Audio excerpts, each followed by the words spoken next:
25 তাৰিখে দিনৰ 3টা বজাত 45,000 নিবনুৱা ল'ৰা ছোৱালীক অমিত শাহ ডাঙৰীয়াৰ হাতেৰে নিযুক্তি পত্ৰ বিতৰণ কৰা হ'ব। ই লৈ স্বাভাৱিকতে বহুত মানুহক ই নাৰ্ভাসো কৰিছে, বহুত মানুহক আনন্দও দিছে। এই ল'ৰা ছোৱালীখিনিৰ যিটো কৃতিত্ব, দেউতাক মাক কিমানৰ হৃদয় বিদাৰক কাহিনী আছে।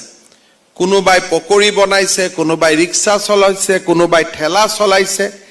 এই সকল লোকৰ যিটো কন্ট্ৰিবিউশন, তাক যেতিয়া আমি সেলিব্ৰেট কৰিম, হয়তো আমাৰ ঘৰৰো বহুতে পোৱা নাই, কিন্তু বেলেগৰ ল'ৰা ছোৱালীয়ে পোৱাৰ পিছতো আনন্দ কৰাৰ সাহস আমাৰ আছে।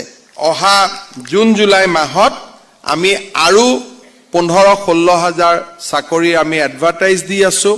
অৰ্থাৎ নিৰন্তৰ বিকাশ। আমি কতো 1 লাখ বুলি ৰখি যোৱা নাই, আমি আগবাঢ়ি গৈ